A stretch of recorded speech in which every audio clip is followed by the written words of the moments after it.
Baik saudara sekalian yang diberkati oleh Tuhan kita Yesus Kristus, seperti janji kami pada video sebelumnya, kita akan melanjutkan pelajaran kita pada subjudul yang kedua, yaitu terang menaklukkan kegelapan.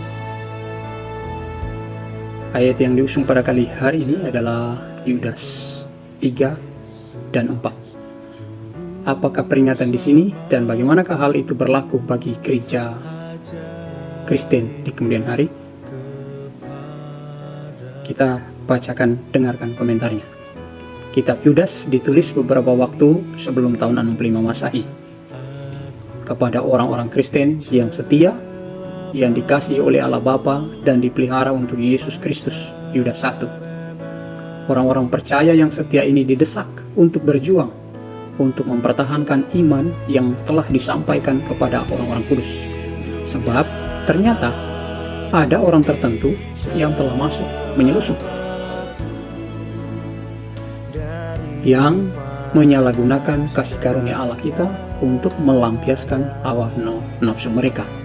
Yudas 3 dan 4. Peringatan ini semakin berarti bagi orang-orang percaya pada abad pertengahan setelah praktik-praktik kekafiran membanjiri gereja pada abad pertengahan.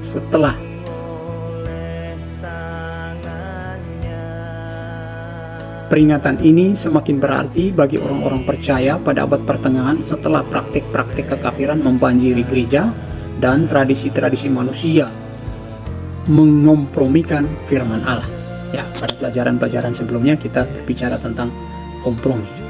Kompromi itu akan terjadi ya dalam kehidupan sosial sehari-hari, ya, dalam politik apapun itu. Kompromi itu berkonotasi positif, ya, ketika itu semua untuk mencapai kata sepakat. Tetapi kompromi di hadapan Allah itu sama sekali tidak dibenarkan, ya. Dengan kata lain, bahwa di hadapan Allah itu kompromi itu tidak ada. Karena apa? Karena Allah adalah mutlak, ya, untuk didengar dan untuk diikuti. Selama berabad-abad, orang-orang seperti kaum Waldensia berdiri sebagai pejuang kebenaran kitab suci. Mereka percaya bahwa Kristus adalah satu-satunya pengantara mereka, dan kitab suci adalah satu-satunya sumber otoritas atau kewenangan bagi mereka. Pada setiap zaman ada saksi-saksi Allah, yaitu orang-orang yang memelihara imannya pada Kristus sebagai satu-satunya pengantara antara Allah dan manusia, yang berpegang pada kitab suci sebagai satu-satunya pedoman hidup dan yang memuduskan hari Sabat yang benar. Dikutip dari buku Ellen G. White, yaitu buku Kemenangan Akhir, halaman 53. Kita juga akan membaca Wahyu pasal 2 ayat 10. Penulis menuliskan di sini sebuah pertanyaan, janji apakah yang Allah berikan kepada mereka yang setia kepadanya dalam menghadapi kematian itu sendiri. Kata-kata ini dituliskan kepada jemaat di Smyrna. Ya, Smyrna ini adalah salah satu dari 7 jemaat di buku Wahyu. Salah satu dewa pelindung kota itu adalah Dionysos, dewa perayaan dan kesuburan. Jadi ada dewa yang dipercayakan oleh kota Smyrna ini, yaitu dewa kesuburan, dan juga sebagai dewa perayaan namanya Dionysos. Ketika para imam Dionysos, ya, imam daripada dewa ini meninggal, sebuah mahkota diletakkan di atas kepala mereka dalam prosesi pemakaman mereka. Jadi Yohanes mengontraskan mahkota duniawi yang diletakkan di atas kepala pada saat kematian dengan mahkota kehidupan yang diletakkan di atas kepala mereka yang menang atas kuasa-kuasa jahat. Jadi itu sebabnya biasanya ada kata-kata barang siapa yang menang akan dikenakan mahkota.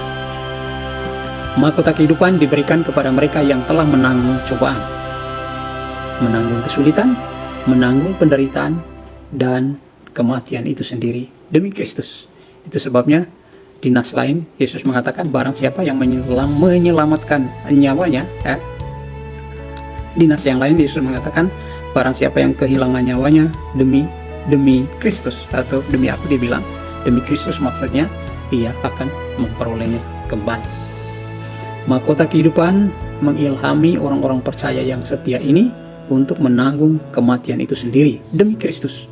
Mahkota kehidupan selalu memotivasi orang-orang percaya dalam keadaan yang menantang. Mahkota itu menginspirasi kaum Waldensia melalui penderitaan dan penganiayaan. Mereka tahu bahwa mereka akan melihat Yesus suatu hari nanti dan hidup bersamanya selamanya. Mahkota kehidupan juga berbicara kepada kita. Kita mungkin mengalami pencobaan sekarang, tetapi mahkota kehidupan menanti kita ketika kita tetap mengarahkan pandangan mata kita pada Kristus. Apakah yang menyemangati Anda di masa-masa sulit? Apakah yang membuat Anda takut? Janji-janji apakah yang dapat Anda klaim untuk masa-masa itu? Ini adalah menjadi bahan refleksi kita untuk tetap kita renungkan sepanjang kehidupan kita. Jadi, jangan pernah berkompromi dengan hal-hal tidak berkenan tentunya di hadapan Tuhan. Tetapi sekali lagi bahwa kompromi itu kita juga butuhkan dalam kehidupan sosial tentunya untuk mencapai kata sepakat. Tetapi di hadapan Tuhan kompromi itu tidak ada. Baik saudara, demikian untuk pelajaran hari Senin ini. Mudah-mudahan ini dapat menjadikan kita untuk lebih setia lagi, ya, lebih memahami kehidupan kita bahwa tanpa Tuhan hidup ini tidak akan berarti.